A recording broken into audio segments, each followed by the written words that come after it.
இதான் நிறைய 2 நாள் ஏடிஎம்கே அந்த ஐசிவிங்கில் இருந்து போட்டிருக்காங்களா, அதை எடுத்து பிடிச்சு அதே போட்டு அதான் நாட்டு மக்களுக்கு எல்லாருக்குமே தெரியும். என்னுடைய சொந்த கட்சிக்காரங்க இறந்ததுக்கு என்னன்னு கேட்கல. தமிழ்நாடு அரசு, தமிழக முதல்வர் அந்த வழக்கு சம்பந்தமாட்டு ஒரு சிறப்பு புலனாய்வு குழு தலைமையில் நம்முடைய அஸ்ரா கார்கினை பழைய நம்ம எஸ்பி தலைமையில் போட்டு விசாரணை தொடங்கி நடந்துகிட்டு இருந்து நம்ம நடிகர் விஜய என்ன செய்யல, விசாரணைக்கும் கூடல, அவர் மேல வழக்கும் பதிவு பண்ணல, என்னை கைது செய்து பாருன்னு சொன்னாங்க.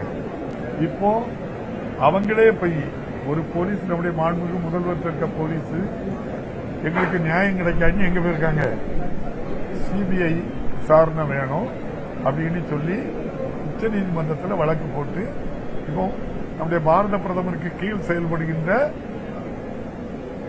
நம்ம சிபிஐ விசாரணை கேட்டிருக்காங்க. அவங்க நோட்டீஸ் அனுப்பியிருக்காங்க.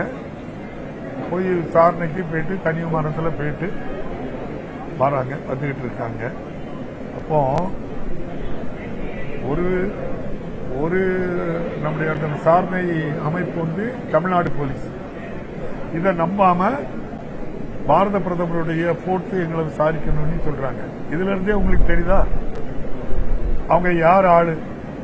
நம்முடைய மாண்புமிகு முதல்வர் தனக்கு விரோதமாட்டு இதை கொண்டு போயிடக்கூடாது, பாரத பிரதமர் நமக்கு விரோதமா கொண்டு போக மாட்டாங்க. ஏன்னா அவர் சொல்லிதான் நம்ம கட்சி ஆரம்பிச்சிருக்கோம். அதனால நம்முடைய பல இடங்கள்ல சொல்லுவாங்க, எனக்கு அது உடன்பாடு இல்லையான்னு தெரியல. ஓவைசி ஒரு நாடாளுமன்ற உறுப்பினர் இருக்காங்க, அவங்க வந்து முஸ்லீம் இயக்க ஒரு கட்சி வச்சு வராங்க. அவங்க பிஜேபிக்கு ஆதரவாட்டு தான் இந்த கட்சியை நடத்துறாங்க. அதே மாதிரிதான் இங்க தமிழ்நாட்டு ஓவைசி தான் விஜய்னு சொல்றாங்க. நான் பத்திரிகைகள் படிச்சேன்.